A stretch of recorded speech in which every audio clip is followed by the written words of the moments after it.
வணக்கம் ஃப்ரெண்ட்ஸ். பாண்டியன் ஸ்டோரில் என்ன நடக்குதுன்னு ஒரு நட பார்த்துட்டு வரலாம் வாங்க. அரசி துணி கடைக்கு குமரவேலை கூட்டிட்டு போய் வச்சு செஞ்சிட்டு இருக்காங்க. இது நல்லா இருக்கா அப்படின்னு ஒரு சுடிதாரை வச்சு காட்டுறவங்க, ஓ உங்களுக்கு பிடிக்கலையா, வேற கலர் காட்டுறீங்களான்னு கேட்குறாங்க.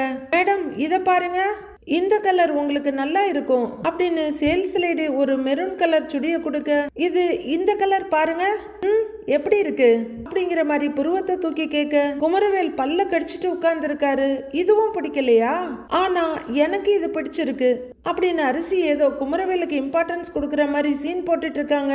இதோ இத பாருங்கன்னு சொல்ல, இத பேக் பண்ணிடுங்கன்னு கொடுக்குறாங்க. அதோ அங்க இருக்கு பாருங்க, அதை எடுத்து காட்டுங்கன்னு அரசி சொல்ல, மேடம் அது ரேட்டு ரொம்ப அதிகமா வருங்கிறாங்க.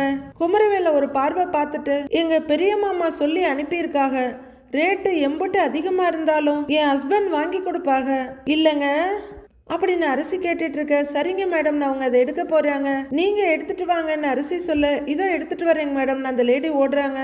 இங்க பாரு, பெரியப்பா பேச்ச மறுக்க முடியாம மட்டும்தான் நான் உன் கூட வந்தேன் அப்படிங்க. சரிங்கிறாங்க அரசி. அந்த ட்ரெஸ் நல்லா இருக்கா, இந்த ட்ரெஸ் நல்லா இருக்கான்னு சீன் போடுறது, அப்புறம் ஹஸ்பண்டுன்னு வாய்க்கு வாய் சொல்றதெல்லாம் எனக்கு சுத்தமா பிடிக்கல அப்படின்னு குமரவேல் பல்ல கடிச்சிட்டு சொல்ல, தெரியுமே உங்களுக்கு பிடிக்கலங்கிறதுனால தான் நான் அதெல்லாம் பண்றேன் அப்படின்னு அரசி சொல்ல, குமரவேலுக்கு மின்னல் வெட்டுது. இதுக்கு மேல உன்னோட அக்க போற என்னால தாங்க முடியாது, எனக்கு பிபி பயங்கரமா எகிருது சொல்லிட்டேன் அப்படின்னு குமரவேல் பல்ல கடிச்சிட்டு மறுபடியும் கத்த, அச்சோ இந்த சின்ன வயசுல உங்களுக்கு பிபி வந்துருச்சா அப்படின்னு பரிதாபமா கேட்டுட்டு இருக்காங்க அரசி. ஏய் உன்ன அப்படின்னு குமரவேல் வேகமா எழுந்திருக்க, என்ன பண்றீங்க அப்படின்னு நக்கலடிச்சிட்டு இருக்காங்க அரசி. ஏய் நான் ரொம்ப பொறுமையா இருக்கணும்னு நினைக்கிறேன், நீ விடமாட்ட போல இருக்கு, வர்ற கோவத்துக்கு கடையெல்லாம் அடிச்சு நொறுக்கிடுவேன் நானு அப்படின்னு குமரவேல் முறைச்சுக்கிட்டு நிக்க, ஏங்க இம்பட்டு கோவம் வந்தா பிபி வரதான் செய்யும் அப்படின்னு அரசி சொல்ல, பப்ளிக் பிளேஸ்ல அடிக்கவும் முடியாம கண்ட்ரோல் பண்ணிக்கிட்டு நிக்கிறாரு குமரவேல். ஏய் என்ன கொலகாரன் ஆக்காத, துணி மணி என்ன வேணுமோ எடுத்துக்கோ, மொத்த கடையும் வேணாலும் வாங்கிக்கோ, என்னால ஒரு நிமிஷம் கூட உன் கூட நிக்க முடியாது, நான் வெளியே வெயிட் பண்றேன்னு குமரவேல் சொல்ல, சரிங்கிறாங்க அரசி. நிக்க வேண்டாம் போங்க அப்படின்னு அரசி சொல்ல, குமார் திகச்சு போய், என்ன பட்டுன்னு போக சொல்லிட்டா அப்படின்னு பார்த்துக்கிட்டே நிக்க, என்ன பாக்குறீங்க, கூட நின்னுதான் ஆகணும்னு அப்படியே கெஞ்சுவேன்னு பாத்தீங்களா, போங்க நானே செலக்ட் பண்ணிக்கிறேன், பில் பே பண்ணும்போது கூப்பிடுறேன், அப்ப வாங்க, போங்க போங்க அப்படின்னு அரசி தெனாவட்டா சொல்ல, சேர பட்டுன்னு தள்ளி விட்டுட்டு குமரவேல் போய்கிட்டே இருக்காரு. வெளியே காருக்கு வந்து தண்ணி எடுத்து குடிச்சிட்டு வர்ற டென்ஷனுக்கு வாட்டர் பாட்டில தூக்கி வீசுறாரு. கார்ல டிரைவிங் சீட்ல ஏறி உட்காந்து காரை எடுக்கலான்னு நினைக்கிறவரு, அதுவும் முடியாதே, பெரியப்பா சொல்லிட்டாரேன்னு பல்ல கடிச்சிட்டு தலையை பிச்சுக்கிட்டு ஈன்னு கத்துறாரு. கும்பிட்டு நக்கலாடி உனக்கு, நீ இல்லாத சேட்டையெல்லாம் பண்ணுவ, நான் பார்த்து பயந்து நடுங்கிக்கிட்டு சும்மா உட்கார்ந்து இருக்கணுமா, எப்படி நீ துணியை செலக்ட் பண்ண கூப்பிடுவ, நான் வந்து உனக்கு பில் பே பண்ணணுமா, அதை பண்ணிட்டு தாண்டி நான் இன்னைக்கு அடுத்த வேலை பார்ப்பேன், இருக்குடி இன்னைக்கு உனக்கு ஆப்பு, பார்த்துக்கிறேன்டி, நீயா நானான்னு பார்த்துக்கிறேன் அப்படின்னு கத்திக்கிட்டு இருக்க குமரவேல் சீட் பெல்ட்டை போட்டுக்கிட்டு வந்தது வரட்டும்னு கார் எடுத்துட்டு போயிடுறாரு. அவரு நேரா வீட்டுக்கு வந்துட்ட. சக்திவேல் உட்காந்து ஏதோ எழுதிட்டு இருக்க, அப்பா என்னப்பா என்ன பண்றீங்க அப்படின்னு கேட்க, இந்த பக்கம் அந்த பக்கம் பார்த்துட்டு, ஏண்டா போகும்போது ஜோடியா போனீங்க, இப்ப நீ மட்டும் என்னடா தனியா வந்திருக்க அப்படிங்கிற சக்திவேல் வெளியே எட்டி எட்டி பாக்குறாரு. குமரவேல் சிரிச்சுக்கிட்டு இருக்க, டேய் அரசி எங்கடான்னு கேக்குறாரு சக்திவேல். அவளை அந்த கடையிலேயே விட்டுட்டு வந்துட்டேன் அப்படின்னு குமரவேல் ஜாலியா சொல்ல, அங்க எதுக்குடா விட்டுட்டு வந்த அப்படின்னு அவரு கேட்க, பின்ன அவ கையில 5 பைசா கூட இல்ல, அவ பாட்டுக்கு துணியா வாங்கி குவிச்சுக்கிட்டு இருக்கா, இப்ப வாங்கின துணிக்கெல்லாம் காசு கொடுன்னா என்ன சொல்லுவா, அவ எப்படி கொடுத்து வாங்குவா, அதுதான் விட்டுட்டு வந்துட்டேன் அப்படின்னு ரொம்ப பெருமையா சந்தோஷமா குமரவேல் சிரிக்க, டேய் இதுதான் நீ அவளை டார்ச்சர் பண்ற லட்சணமா அப்படின்னு சக்திவேல் கேட்க, அப்பா துணியெல்லாம் செலக்ட் பண்ணோன்னு காசு இல்லைன்னு சொன்ன அசிங்கம் தானே அப்படின்னு குமரவேல் சொல்ல, ஏண்டா கூமிட்ட, பர்ஸை மறந்துட்டு வந்துட்டேன், பேக் பண்ணி வைங்க, ஆள் விட்டு வாங்கிக்கிறேன்னு சொல்லிட்டு இருந்தா இதுல என்னடா அசிங்கம் இருக்குது அப்படின்னு சக்திவேல் கேட்க, அப்பா அது அசிங்கம் தானேப்பா, எல்லாரும் முன்னாடி வச்சு பர்ஸ் எடுத்துட்டு வரலன்னு சொன்ன அசிங்கம் தானே அவளுக்கு அப்படின்னு குமரவேல் கேட்க, சரிப்பா ரொம்ப அசிங்கம்னு வச்சுக்கப்பா, ஆனா அவளுக்கு அந்த அசிங்கம்லாம் பத்தாது, அவளை கதற அசிங்கப்படுத்தணும், அவ கஷ்டப்படுறத பார்த்து பாண்டியன் ரத்த கண்ணீர் வடிக்கணும், அதை பார்த்து நான் சந்தோஷப்படணும், அப்படி அவளை கஷ்டப்படுத்து, ஆனா உனக்கு அந்த சாமர்த்தியம் இருக்குமான்னு எனக்கு தெரியல நீ கொஞ்சம் மந்தமா தாண்டா இருக்க அப்படின்னு சக்திவேல் சொல்ல அப்பான்னு கோவமா கூப்பிடுறாரு குமரவேல். இதுல ஒன்றும் குறைச்சல் இல்லை. பே, நான் உண்மையை தாண்டா சொல்றேன். அவளை குய்யா முய்யான்னு கத்த வச்சு கதற வச்சு வீடே அல்லோல படுன்னு பார்த்தா குழம்பு ஊத்தி விளையாடிட்டு இருக்க. காலையில சாம்பார், மத்தியானம் குழம்புன்னு. தூ, வெக்கமா இல்லடா உனக்கு அப்படின்னு அவங்க அப்பா திட்ட. அப்பா, அதை மட்டும் ஞாபகப்படுத்தாதீங்கப்பா அப்படின்னு குமரவேல் கேட்க, ஏன் ஜிவ்வுன்னு உரைக்குதோ? ஏண்டா ஞாபகப்படுத்த கூடாது? ஏண்டா நானும் என்னென்னமோ விளையாட்டெல்லாம் கேள்விப்பட்டிருக்கேன்டா. ஆனா சாம்பார் ஊத்தி விளையாடுறத நம்ம வீட்டில் தாண்டா பார்த்துருக்கேன். ச்சே, அதை நினைக்கும் போது எனக்கு அடிவயிறெல்லாம் பத்திக்கிட்டு எரியுது. ஆத்திரம் அடங்கவே மாட்டேங்குதுடா. என்னதான் காதலிக்கிறியோ அப்படின்னு கேவலமா சக்திவேல் திட்டிட்டு இருக்க. ஐயோ அப்பா, காதலிக்கவும் இல்லை, ஒரு கத்திரிக்காயும் இல்லை.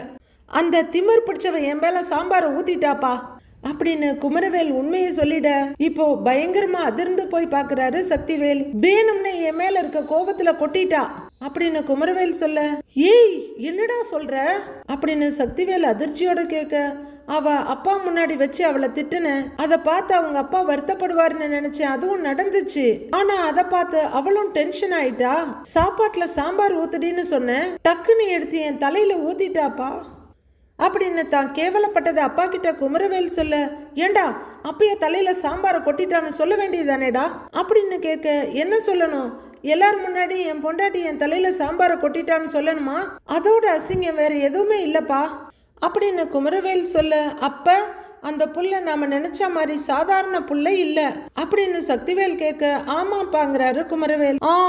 அப்படின்னு அவரு சொல்லிட்டு இருக்க, இல்லவே இல்ல, ரொம்ப திமிர் பிடிச்சவளா இருக்கா, இந்த மிரட்டலுக்கெல்லாம் பயப்படவே மாட்டேங்கிறாப்பா அப்படின்னு குமரவேல் சொல்லிட்டு இருக்கா. ஆஹா, அவளை அப்படியே விட்டுறக்கூடாதுடா. அவளை அடிச்சாதான் பாண்டியனுக்கு வலிக்கும். பாண்டியனுக்கு எப்படியாவது அடிச்சு அந்த வலியை கொடுத்தே ஆகணும். அதுக்கு என்ன வேணாலும் பண்ணு, அதுக்கு நான் உனக்கு துணையா நிப்பேன் அப்படின்னு சக்திவேல் சொல்ல, புரியுதுப்பா புரியுதுன்னு குமரவேல் சொல்ல, டேய் அண்ணன் வேற இப்ப நம்ம பக்கம் இல்ல, திடீர்னு நல்லவரா மாறிட்டாரு. அவரு பொண்ணு வாழ்க்கையை நினைச்சு பாண்டிய மகளுக்கு சப்போர்ட் பண்ண ஆரம்பிச்சிட்டாரு. இத விடக்கூடாது மகனே, விடவே கூடாது. அவ மட்டும் இந்த வீட்டுல சந்தோஷமா இருந்தான்னு வச்சுக்க, அவளை நீ கல்யாணம் பண்ணதுக்கு அர்த்தமே இல்லாம போயிடும். பாண்டியனுக்கும் அவன் குடும்பத்துக்கும் அண்ணனுக்கும் மொத்தமா எல்லாத்துக்கும் சேர்த்து வச்சு ஆப்படிக்கணும். பெருசா பெருசா பெருசா ஏதாச்சும் யோசிக்கணும் அவனே, யோசி யோசி அப்படின்னு வெறிய அடக்கிக்கிட்டு சொல்லிட்டு இருக்காரு சக்திவேல். அரசி இன்னும் துணிக்கடையில தான் இருக்காங்க. ஒரு ப்ளூ கலர் சுடிதார் எடுத்து வச்சு, இந்த கலர் எப்படி இருக்குன்னு கேட்க, மேடம் உங்க கலருக்கு எல்லாமே நல்லாதாங்க மேடம் இருக்கும் அப்படின்னு அந்த லேடி சொல்ல, அப்ப இதையும் பேக் பண்ணிடுங்கன்னு கொடுக்குறாங்க அரசி. இதெல்லாம் எடுத்திருக்கீங்க, இதுவும் வேணுமா அப்படின்னு அந்த லேடி கேட்க, ஆமா இது எல்லாமே வேணுங்கிறாங்க அரசி. ஓகேங்க மேடம்னு வச்சுட்டு வேற ஏதாவது பாக்குறீங்களா மேடம் அப்படின்னு அந்த லேடி கேட்க, இல்ல அம்பிட்டு தாங்கிறாங்க அரசி. பில் போட்டுடலாமான்னு அந்த லேடி கேட்க, நீங்க போய் பில்ல போடுங்க, நான் போய் என் ஹஸ்பண்டை கூட்டிட்டு வந்துடுறேங்கிறாங்க அரசி. ஓகே மேடம்னு அந்த லேடி பில்லுக்கு எடுத்துட்டு போக அரசி வெளியே வர்றாங்க. அரசி அந்த ஃப்ளோர்லயே இங்கே அங்கன்னு தேடி பாக்குறாங்க.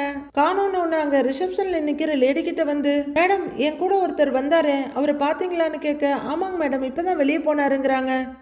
ஓகேன்னு சொல்லி வர்றாங்க அரசி. அங்க ரோட்டுக்கு வந்து பார்க்க காரையும் காணோம், எங்க போனாருன்னு இந்த பக்கம் அந்த பக்கம் பாக்குறாங்க அரசி. ஐயோ காரை வேற காணோம் அப்படிங்கிற அரசி வானத்தை பார்த்துட்டு, ஓ வெயிலா இருக்குன்னு தள்ளி எதுவும் நிறுத்தி இருக்காங்களா அப்படின்னு சொல்லிக்கிட்டே ரோட்டோட இந்த பக்கம் அந்த பக்கம் பாக்குறாங்க. தேடி பார்த்துட்டு காணோன்னு மறுபடியும் உள்ளர வர்றாங்க. மறுபடியும் உள்ளரையும் எல்லா இடத்துலையும் பார்த்துட்டு எங்கேயுமே காணோமே, ஒருவேளை மாட்டிக்கிட்டு முழுக்கிட்டு விட்டுட்டு போயிட்டாரா அப்படின்னு அரசி நினைக்க, திடீர்னு அவங்களுக்கு பயம் வந்துடுது. ஐயோ அப்படின்னு தயங்கிக்கிட்டே அவங்க அந்த பக்கமா போக, மேடம் இந்தாங்க மேடம் பில் போட்டாச்சு அப்படின்னு அவங்க பில்லை நீட்ட தயக்கத்தோட கையில வாங்கி அந்த பில்லை பாக்குற அரசி அதிர்ச்சி ஆயிடுறாங்க. அந்த கவுண்டர்ல பில் பே பண்ணிடுங்க மேடம், டெலிவரி பண்ணிடுவாங்கன்னு சொல்லிட்டு அந்த சேல்ஸ் லேடி போயிடுறாங்க. அரசிக்கு ஒரே அதிர்ச்சியும் கலக்கமுமா இருக்கு. என்ன பண்றதுன்னு தெரியாம கொஞ்ச நேரம் நிக்கிறவங்க அப்புறம் தயங்கி கேஷ் கவுண்டர் கிட்ட வந்து நிக்கிறாங்க. அவங்களுக்கு வேர்த்து வழியுது. அப்படியே ஒத்தி எடுத்துக்கிட்டு அவங்க நிக்க, மேடம் வாங்க அப்படின்னு கேஷ் கவுண்டர்ல இருக்க லேடி கூப்பிட, இந்தாங்கன்னு பில்லை கொடுக்குறாங்க அரசி. 17,000 ரூபாங்க மேடம் அப்படின்னு சொல்ல அரசி திருன்னு முழிக்கிறாங்க. கேஷா கார்டா? மேடம் உங்களை தான் அப்படின்னு அந்த லேடி கேட்க கார்டுங்கிறாங்க அரசி. கொடுங்க அப்படின்னு அந்த லேடி கேட்க பர்ஸ் ஓபன் பண்ற அரசி கார்டு எடுத்து கொடுக்கறாங்க. அதுல அவங்க ஸ்வைப் பண்ணிட்டு மெஷினை நீட்ட பின்ன போடுறாங்க அரசி. பேமெண்ட் ரிசீவ் ஆகி அக்னாலஜ்மெண்ட் ஜெனரேட் ஆகி வெளியே வருது. யாருன்னு நினைச்சேங்கிற மாதிரி அரசி சிரிச்சிட்டு நிக்க குமரவேலோட மொபைலுக்கு மெசேஜ் வருது. எடுத்து பாக்குறவர் அப்படியே பயங்கரமா அதிர்ந்து போறாரு. ஐயோ அப்படின்னு கதறிக்கிட்டு எழுந்திருக்க அங்க சேல்ஸ் லேடி அக்னாலஜ்மெண்ட் கிழிச்சிட்டு ட்ரெஸ்ஸ பார்சல் பண்ண ஆரம்பிக்கிறாங்க. என்னடா என்னாச்சு, ஏன் இப்படி கத்துறேன்னு சக்திவேல் கேட்க, அப்பா என் கார்டுல இருந்த மொத்த பணமும் போயிடுச்சுப்பா அப்படின்னு குமரவேல் கத்த அதிர்ந்து போற சக்திவேல எழுந்து மொத்த அமௌண்ட்டும் போயிருச்சா? டேய் எப்படிடா, எப்படி தானா போகும்னு கேக்குறாரு. தெரியலப்பான்னு குமரவேல் சொல்ல கார்டு எங்கடான்னு கேக்குறாரு. கார்டு என் பர்ஸ்ல தான்ப்பா இருக்கு அப்படின்னு குமரவேல் சொல்ல பாருடா ஒழுங்கா பாருடாங்கிறாரு அவங்க அப்பா. அவரு பர்ஸ் எடுத்து பார்க்க கார்டு இருக்காடான்னு அவங்க அப்பா கேட்க எடுத்து பார்த்துட்டு ஒரு கார்டு தான்ப்பா இருக்கு, என் கிரெடிட் கார்டை காணோம் அப்படின்னு குமரவேல் கொஞ்சம் பயத்தோட சொல்ல, டேய் கார்டு எங்க வச்சேன்னு ஒழுங்கா தேடி பாரு அப்படின்னு சக்திவேல் சொல்ல அந்த பாக்கெட் இந்த பாக்கெட்னு தேடி பாக்குறாரு குமரவேல். அப்பா கிரெடிட் கார்டு யூஸ் பண்ணிருக்காங்கப்பா, நான் அவளை விட்டுட்டு வந்தேன்ல அந்த துணி கடையில யூஸ் பண்ணிருக்காங்கப்பா அப்படின்னு குமரவேல் பதற, டேய் கார்டு அவகிட்ட கொடுத்துட்டு வந்துட்டு தான் அம்பிட்டு வீரவசனம் பேசுனியோ அப்படின்னு கேவலமா கேக்குறாரு சக்திவேல். ஐயோ அப்பா கார்டை நான் அவகிட்ட கொடுக்கவே இல்லப்பா, கார்டு எப்படி அவ கைக்கு போச்சுன்னு எனக்கு தெரியலப்பா, நான் துணி கடைக்கு போய் என்னாச்சுன்னு பார்த்துட்டு வரேன் அப்படின்னு கேம்பஸை பார்க்குற மாதிரி மொபைலை பார்த்துக்கிட்டே ஓடுறாரு குமரவேல். டென்ஷன் ஆகிற சக்திவேல், இதையெல்லாம் பெத்ததுக்கு ஒரு கழுதையை பெத்திருக்கலாம், புள்ளன்னு வந்து எனக்கு பிறந்திருக்கு பாரு, வந்து வாச்சதும் அப்படிதான் பிறந்ததும் அப்படிதான் அப்படின்னு எரிச்சலா சொல்லிட்டு உட்கார்றாரு. குமரவேல் வேகமா கொண்டு வந்து காரை நிறுத்தவும் அரசி கரெக்டா வெளியே வர்றாங்க. ரெண்டு கை தாங்க முடியாத அளவுக்கு ட்ரெஸ் பேக் வச்சுட்டு நிக்கிறாங்க. குமரவேல் பயங்கர கடுப்பா இறங்கி பார்க்க அவங்க நக்கலா ஜாலியா சிரிச்சிட்டு வேற பக்கம் பார்த்துட்டு நிக்கிறாங்க. ஏய் என்னடி பண்ணி வச்சிருக்கேன்னு அவர் பயங்கர கோவப்பட, என்ன மெசேஜ் வந்துச்சா அப்படின்னு அரசி கிண்டலா கேக்குறாங்க. ஏய் அப்படின்னு குமரவேல் கத்த விட்டுட்டு போனவரை எப்படி விட்ட இடத்துக்கே வர வச்சேன் பாத்தீங்களா, என்ன காசு இல்லாம துணிக்கடையில் அசிங்கப்பட்டு நிப்பேன்னு நினைச்சிங்களா அப்படின்னு அரசி ரொம்பவே எகத்தாளமா கேட்க, ஏய் ஏன் கார்டை எப்படி எடுத்தேன்னு கேட்குறாரு குமரவேல். வீட்டில் வச்சு உங்க பர்ஸ்ல இருந்து எடுத்தேங்கிறாங்க அரசி. ஓ பிட் பாக்கெட் அடிக்கிறவளா நீ, இப்படியெல்லாம் பண்ண உனக்கு வெக்கமா இல்ல அப்படின்னு குமரவேல் கேட்க, துணியை வாங்க சொல்லிட்டு காசு கொடுக்காம ஓடுனீங்களே உங்களுக்கு வெக்கமா இல்ல அப்படின்னு அரசி கேட்க முகத்துல அரைஞ்ச மாதிரி திரும்பிக்கிறாரு குமரவேல். ஆமா ஏன் கார்டு பின் நம்பர் உனக்கு எப்படி தெரிஞ்சது அப்படின்னு குமரவேல் கேட்க, எந்த பைத்தியக்காரனாவது எல்லா பின் நம்பரையும் போன்ல போய் சேவ் பண்ணி வைப்பானா அப்படின்னு அரசி கேட்க, ஓ இவன் என் போனெல்லாம் வேற எடுத்து பாக்குறாளா அப்படின்னு இன்னமும் அதிர்ந்து போறாரு குமரவேல். அப்போ என்னோட எல்லா பின் நம்பரும் உனக்கு தெரியுமா அப்படின்னு குமரவேல் கேட்க, நல்லாவே தெரியும், ஆனாலும் பாருங்க நான் ஒரே ஒரு கார்டு தான் எடுத்திருக்கேன் அப்படின்னு அரசி அப்பாவியா சொல்ல எச்சில் விழுங்குற குமரவேல், ஏய் என் போனை நீ எப்படி அன்லாக் பண்ணன்னு கேக்குறாரு. இன்னுமா என்னை பத்தி உங்களுக்கு புரியல அப்படின்னு அரசி ரொம்பவே கிண்டலா கேட்க, ஏய் 17,000 உங்க அப்பா சம்பாதிச்சதுன்னு நினைச்சியா அப்படின்னு குமரவேல் கேட்க பயங்கர கோவமாயிடுறாங்க அரசி. எதுக்கு இப்ப எங்க அப்பாவை இழுக்கிறிய அப்படின்னு அவங்களும் கத்த, இங்க பாரு மரியாதையை அந்த ட்ரெஸ் எல்லாம் எடுத்துட்டு போய் கொடுத்துட்டு என் காசை வாங்கிட்டு வா போங்கிறாரு குமரவேல். ஓ அப்ப உங்க பெரியப்பாவுக்கு என்ன பதில் சொல்லுவீங்க அப்படின்னு அரசி கேட்க ஒரு கையாலாக தனத்தோட கடுப்பா திரும்புறாரு குமரவேல். சரி முதல்ல என் காடை கொடு அப்படின்னு அவர் கேட்க, முடியாதுங்கிறாங்க அரசி. மரியாதையா சொல்றேன் என் காடை கொடுன்னு மறுபடியும் கேட்க, முடியாதுன்னு சொன்னேன் அப்படின்னு அரசி அழுத்தமா சொல்ல, சாவடிச்சிட வேண்டிய உன்ன அப்படின்னு குமரவேல் கத்த, இங்க பாருங்க எனக்கும் செலவு இருக்கு, ஒவ்வொரு தடவையும் உங்க பெரியப்பா கிட்ட போய் என்னால நிக்க முடியாது, நான் அவர்கிட்ட சொல்லி அவர் உங்ககிட்ட சொல்லி கழுத்தை சுத்தி மூக்க தொடுறதெல்லாம் எனக்கு வேலைக்கு ஆகாது, இந்த கார்டு இனி எங்கிட்ட தான் இருக்கும், எங்கிட்ட இருந்த கார்டை எடுக்க முயற்சி பண்ணாலோ இல்ல பின் நம்பரை மாத்த முயற்சி பண்ணாலோ நான் நேரா போலீஸ் ஸ்டேஷனுக்கு போவேன், அன்னைக்கு பார்த்த எஸ்ஐ கிட்ட பேசுவேன் அப்படின்னு அரசி சொல்ல சொல்ல பயங்கர அதிர்ச்சி ஆயிட்டு இருக்காரு குமரவேல். இங்க பாரு அப்படின்னு அவர் ஏதோ சொல்ல வர, இங்க வச்சு சீன் போடுற வேலையெல்லாம் வச்சுக்காதீய, நீங்க எம்புட்டு சீன் போட்டாலும் அதை விட 10 மடங்கு சீன் நான் போடுவேன், ஜாக்கிரதைன்னு மிரட்டிட்டு முகத்தை திருப்பி காட்டிட்டு காருக்கு போறாங்க அரசி. காலை சுத்தின பாம்பு மாதிரி ஆயிட்டாலே ரொம்ப ரொம்ப தப்பு கணக்கு போட்டுட்ட குமாரு அப்படின்னு சொல்லிக்கிட்டு அவரு நிக்க, பேகெல்லாம் கொண்டு போய் டிக்கியில வச்சுட்டு வாங்க வந்து வண்டி எடுங்க, எம்பிட்டு நேரம் நிக்கிறது அப்படின்னு அரசி அதிகாரமா கூப்பிட மூச்சு வாங்கிட்டு கோவமா வந்து கார்ல உட்கார்றாரு குமரவேல். ஏய், உன்னை அப்படியெல்லாம் விட்டுருவேன்லாம் நினைக்காத, உனக்கு இருக்குடி ஒரு நாள் கச்சேரி அப்படின்னு குமரவேல் சொல்ல, ஓ பாட்டெல்லாம் பாடுவியலா? சொல்லவே இல்லைன்னு அரசி கேட்க டென்ஷன் உச்சத்துக்கு போக பலார்னு அவரையே அறிஞ்சுக்கிறாரு குமரவேல். ஏங்க பாத்துங்க, வண்டி ஏதாவது உடைச்சிட போறீங்க, கிளம்புங்க அப்படின்னு கேவலமா சொல்ல, ஏய் சி அப்படின்னு கடுப்பாகிற குமரவேல் சீட் பெல்ட்டை போட்டுட்டு வண்டி எடுக்கிறாரு. பாண்டியன் வீட்டுல மயில் சோஃபால உட்காந்து பேப்பர் படிச்சுட்டு இருக்க, மயிலு அப்படின்னு டம்ளர்ல எதையோ எடுத்துட்டு கோமதி வர்றாங்க. அத்தை அப்படின்னு பதறி அடிச்சுட்டு எந்திரிக்க, அட உட்காரு மயிலு, நீ வேற ஸ்கூல் பிள்ளை மாதிரி பாக்குறப்பெல்லாம் எழுந்து நின்னுகிட்டு அப்படின்னு கோமதி சொல்ல, இல்ல அத்தை ஒரு மரியாதைங்கிறாங்க மயிலு, அன்பு மரியாதை எல்லாம் மனசுல இருந்தா போதும், உட்காரு அப்படின்னு புடிச்சு உட்கார வச்சு இந்த அந்த ஜூஸை குடிங்கிறாங்க கோமதி. டம்ளரை பார்த்துட்டு ஜூஸ் ஆன மயிலு கேட்க, ஆமாண்டி அப்படின்னு கோமதி சொல்ல, எனக்கான மயிலு கேக்குறாங்க. ஆமா அப்படின்னு கோமதி சொல்ல, நீங்களே போட்டியலான்னு மயிலு கேக்குறாங்க. அட ஐய, ஆமாண்டி நான் தாண்டி போட்டேன், இந்தா குடின்னு நீட்ட, என்னத்த நீங்க இதெல்லாம் பண்றீங்க அப்படின்னு மயில கேட்க, நான் பண்ணாம வேற யாருடி பண்ணுவா, மாமியார் நான் இருக்கேன், பார்த்து கவனிப்பேன் அப்படின்னு கோமதி சொல்ல, வெறும் டம்ளரை வாயில வச்சுட்டு வாயை தொடச்சிட்டு இருக்காங்க மயிலு. இதோ பாருமா, இந்த மாதிரி நேரத்துல ஏதாவது ருசியா சாப்பிடணும்னு தோணும், அப்படி தோணுச்சுன்னா சொல்லு, நான் சமைச்சு கொடுக்கறேன் அப்படின்னு கோமதி சொல்ல, சரிங்க தேங்குறாங்க மயிலு. இங்க பாரு, பிள்ளைங்க வளர்ந்த பிறகு அவங்க வேலையை அவங்களே பாத்துக்கிறாங்க, எனக்கு செய்யறதுக்கு நீ எதுவுமே இல்ல, அழகா ஆரோக்கியமா ஒரு பொம்பளை பிள்ளைய பெத்து என் கையில கொடு, என்ன நான் வளர்த்துக்கிறேங்கிறாங்க கோமதி. சரிங்க அத்த அப்படின்னு சந்தோஷமா சொல்ற மயிலு டக்குன்னு எதையே யோசிக்கிறாங்க. ஒருவேளை புள்ளைய பெத்து என் கையில கொடுத்துட்டு நீ வேலைக்கு போன்னு சொல்லிடுவாங்களோ, அப்புறம் நான் படிச்சு கிழிச்ச லட்சணமெல்லாம் வீட்டுக்கு தெரிஞ்சிடுமே, அதுக்கெல்லாம் விடவே கூடாது அப்படின்னு முகம் வாட மயிலு யோசிச்சுட்டு இருக்க. ஏய் என்ன யோசிக்கிறேன்னு கேக்குறாங்க கோமதி. கை குழந்தைங்களை வச்சு எடுத்துக்கிட்டு வேலைக்கு போற பெண்களை பேட்டி எடுத்து இதுல போட்டிருந்தாங்க, ஒவ்வொருத்தங்க சொல்லும் போதும் அதை படிக்கிறது போதும் ரொம்ப கஷ்டமா இருக்குது அப்படின்னு மயிலு ரொம்பவே வருத்தமா சொல்ல, இங்க பாரு, பிள்ளைங்களை வளர்க்கறதே பெரிய வேலை தான், அதோட வேலைக்கும் போகணும்னா ரொம்ப கஷ்டங்கிறாங்க கோமதி.